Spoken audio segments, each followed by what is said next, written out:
하는 동영상을 보셨습니다. 전문 기자인 나가이 겐지, 그는 중요한 순간까지 카메라 셔터를 누르고 있었습니다. 내가 이 사진을 촬영한다는 사명감을 가지고 계속 총알을 맞았으면서도 셔터를 누르고 있었죠. 한준호 주님, 그는 천안함 침몰 사건에서 한 사람이라도 더 구하기 위해서, 또 신체라도 찾기 위해서 위험을 넘쓰고 계속해서 수색하다가 결국 숨지게 됩니다. 그의 모습을 보고 많은 기독교인들이 목숨을 걸고 또 해적을 앞에 우리나라 부활을 구하게 되죠. 한 사람의 사명감은 다른 사람에게 전달됩니다. 그 사람으로 끝나는 게 아니라 또 다른 사람이 그 모습을 보고 나도 그렇게 해야 되겠다 결심하게 되는 것이죠. 누군가의 해야 할 일, 그것을 감당하는 것이 바로 사명자입니다. 누군가 하겠지, 그게 아니고 내가 그 일을 해야 한다. 사도 바울은 사명자의 삶을 살았습니다. 나의 복음 증거하는 일을 마치려면 나의 생명을 조금도 귀한 것을 여기지 아니하노라, 그렇게 말했죠. 성령을 위해 달려갔던 사도 바울의 모습처럼 우리도 우리에게 주어진 성령을 위해 달려가는 우리가 되어야겠습니다. 오늘은 성령을 바로 아는 사람이라는 제목으로 오늘 나누게 되겠는데요. 요한복음은 시작부터 세례 요한에 대해서 말씀하고 있죠. 세례 요한은 빛이 아니고 빛에 대하여 책망하는 사람이다. 분명히 못 받고 많은 사람이 그에게 너는 누구냐, 왜 세례를 주느냐고 할 때 나는 메시아가 아니고 메시아에 대해 증거하는 사람이다, 이렇게 자기 신분을 정확하게 밝히고 있습니다. 자신은 광야의 소리며 주님이 오실 길을 준비하는 사람고 그것이 나의 사명이라고 거듭 말합니다. 원문에서 보면 주님이 편히 오실 수 있도록 고속도로를 닦는 자, 그런 뜻입니다. 주님을 모실 수 있도록 고속도로를 닦아내는 사람, 그것이 요한의 사명이라고 말하고 있어요. 길이 좋아야 되죠. 꼬불꼬불한 산길은 빨리 갈 수 없지만 고속도로는 얼마나 빨리 달릴 수 있습니까? 산길 같은 거 돌아 가려고 그러면 얼마나 시간이 많이 걸리지. 저 양평 쪽으로 강배 끼고 들어간 시간이 굉장히 많이 걸려요. 경치는 좋은지 모르겠는데, 그러나 뻥 뚫린 길로 가면 춘천까지 되면 금방 갈 수가 있어요. 참 고속도로가 좋다, 그런 걸 우리는 실감하죠. 하나님의 말씀을 받아들이는데 돌짝밭이 있고 구불구불한 길이 있으면 말씀이 들리지를 않죠. 비틀어진 마음을 가지고 있는 사람이 있어요. 마음이 꼬부라져가지고 그 말씀이 마음의 바탕에 따라 틀린 것 같아요. 어떤 사람은 안 받아들이고 꼬고 앉아있어요. 그러면서 저 말씀 아무리가 들어야 될 말인데 이렇게 얘기를 하는 사람도 있어요. 내가 늘 얘기합니다만 어떤 교회, 내가 있던 교회에 한 10세는 목사님이 설교하고 나면 오늘 법집사 들으라고 목사님 설교하더구만, 은혜 받았어? 이렇게 얘기해요. 내가 보기엔 그 사람이 들어야 될 설교인데 자기는 상관없다고 생각해요. 나는 그날 설교 본문만 보면 설교할 수 있다. 무슨 설교다, 이걸 딱 할 수 있대. 서울대 나온 사람이고 서울공대 나오고 철공장을 운영하는 돈 많은 사람이에요. 교만해요. 그래가지고 재직해서 자기가 발언을 했는데 누가 반대하는 말을 한번 하면 데리고 나가서 팝니다. 이 새끼 내가 말하는데 감히 반대를 해야면서 내가 누구라고 얘기는 안 했는데 참 딱해요. 말씀을 받아들일 마음이 안 돼 있어. 비틀어져 있어. 그래서 말씀을 받아들이지 못하는 바로 그런 이들에게 기회를 깨닫게 하고 회개하게 만들고 구부러진 마음을 바로잡고 교만한 마음을 낮추는 것이 요한의 사명이었어요. 그래서 회개하라 그러면서 말씀을 선포해서 많은 사람을 세례받게 하는 것을 볼 수가 있습니다. 요한은 믿음이 분명했는데 제자들은 흔들리고 이 사람 저 사람 평판에 대해 고민이 많았죠. 본문에 보면 제자들은 요한이 자기들이 존경하는 최고의 선생님인 줄 알았는데 추종자들이 점점 예수님께로 가버려요. 그러니까 참 불편했던 것 같아요. 그래서 그들이 요한에게 가서 말하기를 랍비요 선생님과 함께 요단강 저편에 있던 그 선생님이 증언하더니가 세례를 베푸니까 많은 사람이 그에게 갑니다. 쉽게 말하면 우리는 점점 작아지는데 저쪽이 커지니 어떻게 하면 좋습니까? 이렇게 물어본 거죠. 섭섭하다는 거죠. 그런데 요한은 그 일을 위해서 왔기 때문에 제자들에게 그분이 진짜 메시아다. 그리고 요한의 제자들을 예수님께로 보내주잖아요.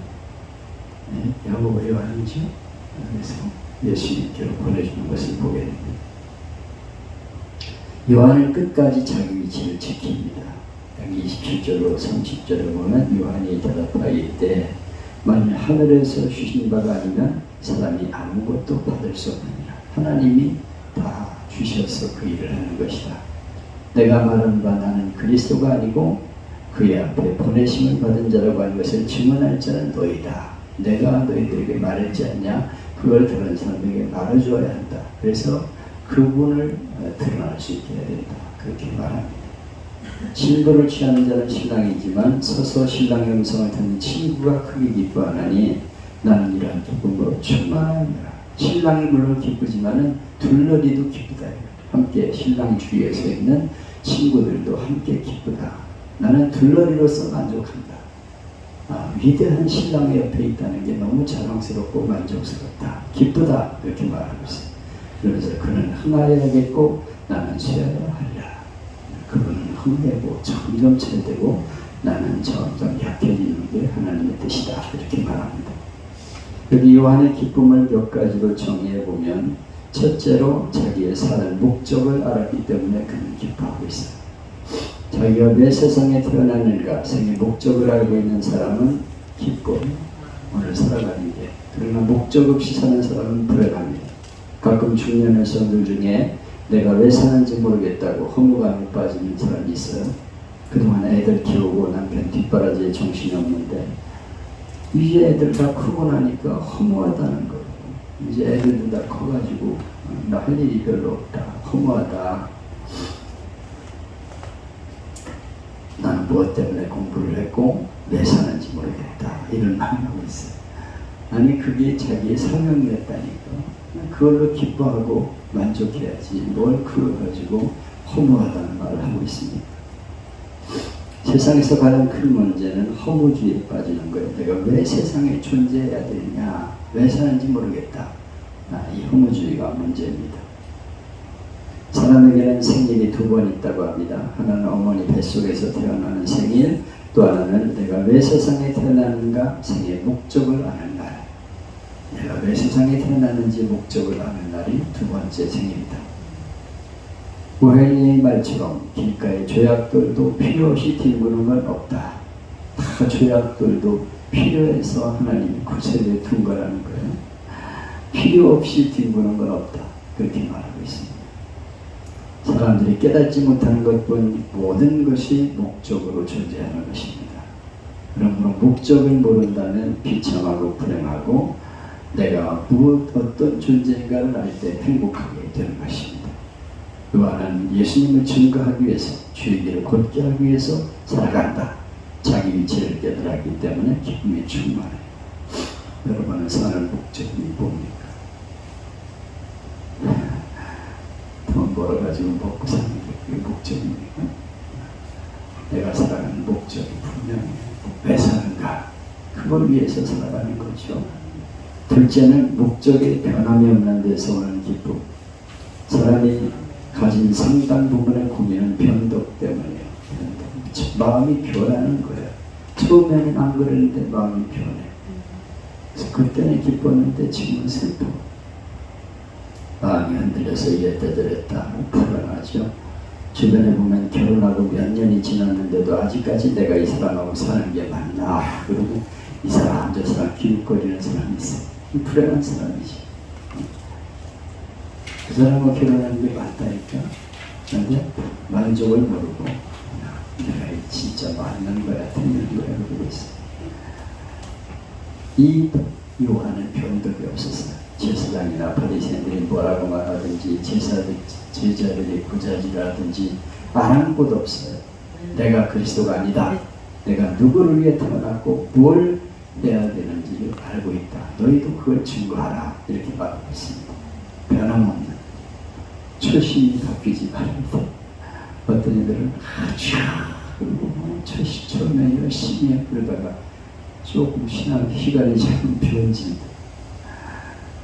내가 우리 목사 참가해서 그전에 설교할 적에 제목이 초심이라는 제목이었어요. 초심. 천열심, 천마음이 변한다는데 그게 문제라는데요.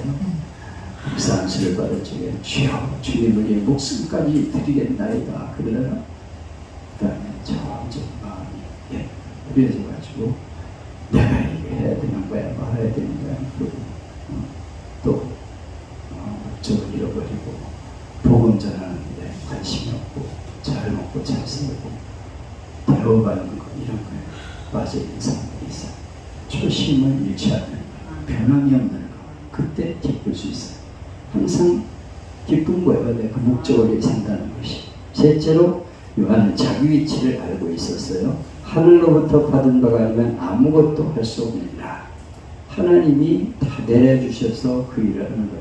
예수님도 하나님 내려주셨기 때문에 메시아의 사명을 감당하고 오신 거고 그걸 위해 십자가를 지시잖아요.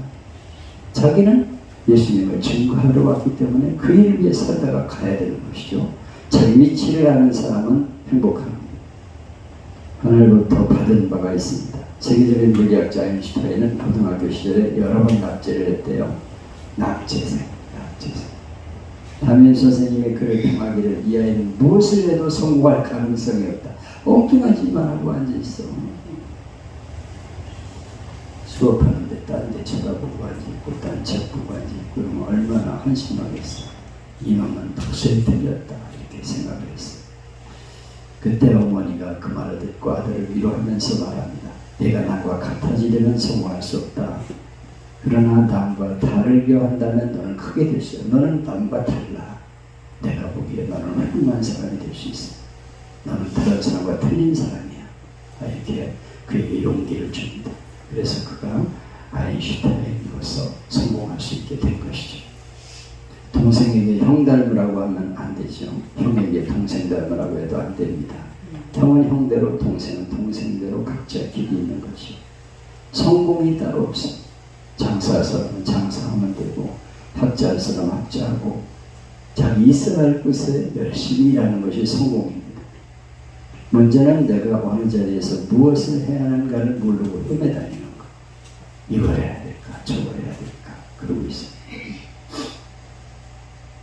우리 모두가 하나님께로부터 받은 바가 있습니다. 뭘 하든지 천직이에요. 그리고 성직입니다. 그래서 내가 하고 있는 일이 성직이다. 이런 생각을 가져야 됩니다. 목사하는 일만 부럽다. 성직이다. 이렇게 생각하면 내가 일하는 그 직장이 성직이라는 거예요. 하나님이 내게 주신 거룩한 직. 거기서 하나님의 일을 하면 되는 거죠. 목사는 강단에서 말씀 전하는 일이 성직으로 같은 일이지만 그 사람은 직장에 나가서 거기서 일하면서 복음을 전해 생명을 구원하는 것이 그의 성직이에요. 밥 먹고 살라고 거기 보낸 게 아니에요.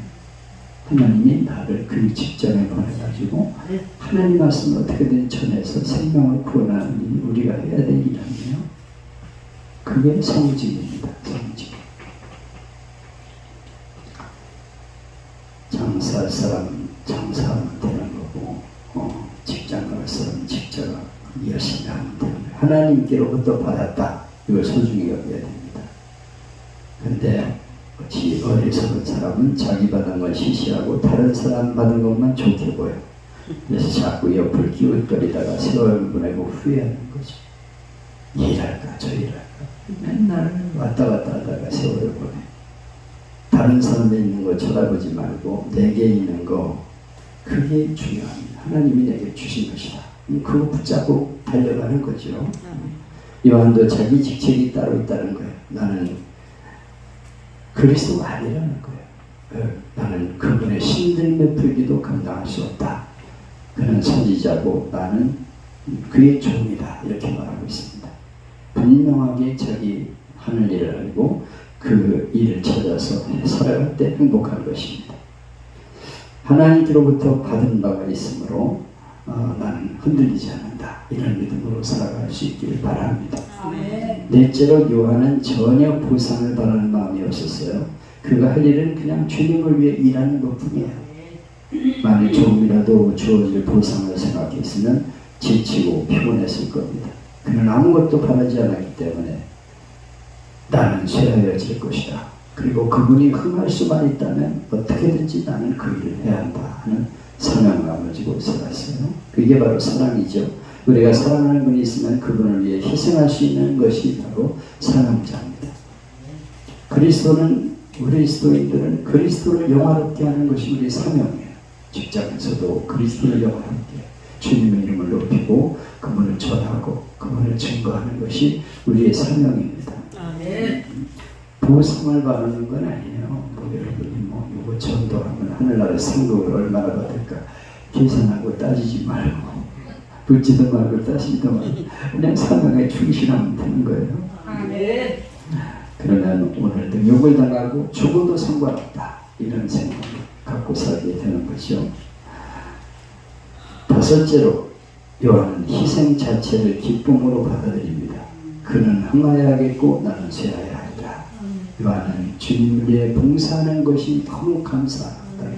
희생하는 게 감사하다는 거예요. 내가 이렇게 쓰임받는 게 감사하다 이거예요. 정말 사랑하는 자를 위해 수고한다면 그 수고가 기쁨이에요. 같은 사람이 감히 주님을 위해서 일할 수 있으면 얼마나 감사하고 내가 하나님 말씀을 이 사람에게 전할 수 있는 게 얼마나 감사한 일인가. 그래서 그 일을 열심히 감당하게 되는 것이죠. 여섯째로 요한은 신랑이 둘러리라는 기쁨이 있었어요. 신랑도 기쁘지만 그 옆에 서 있는 나도 기쁘다. 둘러리가 되었다는 게 나의 영광이다. 이렇게 말하고 있어요. 여러분 훌륭한 사람이 있는데 그 친구의 옆에 내가 친구가 돼가지고 옆에 딱 서 있으면 얼마나 영광스럽겠어요. 윤 대통령 옆에 한동훈이가 붙어가지고 딱 서서 있으니까 나이 40대이나 아주 출세했잖아요. 그래가지고 윤석열 다음에 차기 후보처럼 날까지 나오는데 똑똑해. IQ가 기가 막히대요. 다시 돋보여 이렇게. 똑똑하네. 진짜 말하는 게 아주 당당하고 어디서든지 기가 안 주고 자기 할 일 딱 하고 내가 해야 될 일이다 그러면서 기가 안 주고 가지고 가는 거죠. 사촌이 똥을 들면 배가 아프다는 말은 좋지 못한 속담이죠. 불행한 사람입니다. 남이 잘 될 때 함께 기뻐하는 사람이 기뻐할 수 있어요. 남의 아들, 딸 결혼식에 가서 축하할 때 내 아들, 딸 보내는 것처럼 기뻐하면 얼마나 좋겠어요. 다른 사람의 행복을 보고 나도 좋아하는 마음이 귀한 마음입니다. 성경에서는 이스라엘은 신부고 하나님은 신랑이다 이렇게 말하고 있어요. 요한은 예수님은 신랑이고 나는 둘러리다. 그래서 내가 그 신랑의 그분의 둘러리가 되었다는 게 너무 감사하다는 거예요. 요한의 태도가 정말 얼마나 귀합니까? 그는 흥하여야겠고 나는 쇠하리라. 이런 마음으로 계속 살아갑니다. 내가 쇠해서 주님이 흥할 수만 있다면 언제든지 나는 쇠하리라. 나는 언제든지 주님을 위해서 죽겠습니다. 이런 각오로 기쁨을 누리고 살아가는 것이죠. 만일 내가 높아지기 위해 상대를 깔아뭉개야 된다는 마음이면 불행한 마음이죠. 오늘 교회 안에서 싸움이 일어나고 높아지려고 하면서 교회가 깨지는 건 얼마나 아픕니까? 처음에는 그 사람도 순수했다니까 임직받을 때는 그래서 충성하겠습니다 하면서 맹세하면서 소원하고 이랬어요. 근데 나중에 점점 교만해가지고 제일 높아지려고 그러다가 그만 교회가 깨져. 만신창이가 돼. 내가 이 교회에서 둘러리가 된 것만 해도 감사해요. 한바 같은 사람이 이런 일을 맡다니 얼마나 감사할까. 너무 고맙다 이런 생각을 해야 되는데 점점 교만하다가 그만 문제가 되는 것입니다. 바울은 사명을 위해 살다갔죠. 그는 사도행전 20장 23절 24절에서 오직 성령이 각성해서 내게 증언하여 별받고 하려니 나를 기다린다 하시나 내가 달려갈 길과 주 예수께 받은 사명 곧 하나님의 은혜의 복음 증거하는 일을 마치려면 나의 생명조차 조금도 귀한 것을 여기지 아니하노라. 성령님은 별받고 환난이 기다린다고 말씀해 주시오. 그러나 나는 사명을 위해서 복음을 전하기 위해서 생명도 귀한 것을 여기지 않는다. 나를 써주시는 은혜 감사하면서 살다가 복음 전하다 죽겠다는 거예요. 그래서 순교당하자. 나 요새 가끔 순교하는 생각을 가끔 해. 내가 순교를 하게 된다면 기꺼이 순교할 수 있을까? 그래서 죽여 하면서 이렇게 한다면 순교할 수 있을까? 그래서 가끔은 그런 기도해요. 하나님, 만일 순교하는 상황이 이렇게 되면 기꺼이 저를 순교해주세요. 복음을 위해서 나 죽은 게 얼마나 행복해. 이행다서 살았으면 많이 살았지. 그렇죠? 주님의 복음을 증언하다가 죽으면 그거 행복이지 뭐. 아멘. 나쁜 짓 하다 죽는 것보다 얼마나 감사해. 그래서 가끔 그런 생각을 해요. 만일 요즘 조금 덜한데 요즘 윤 대통령 되기 전에는 만일 복음에서 죽을 수 있다면 죽을 수 있을까? 그러다가 그래 죽어야지 이런 생각을 하고 있어요. 여러분 오늘 사는 목적이 무엇입니까? 예수 믿고 잘 먹고 잘 살고 남보다 높은 자리에서 영화를 누려야 되는 것이 우리의 삶이라고 생각하는지요?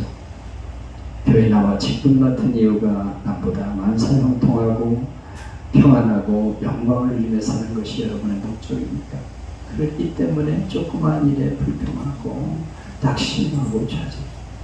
뭐 그게 이렇게 중요합니까? 그분의 영광을 위해서라면 나는 기꺼이 내 목숨까지 내놓겠습니다. 주를 위해서 이렇게 살아갈 수 있다는 게 나의 행복입니다.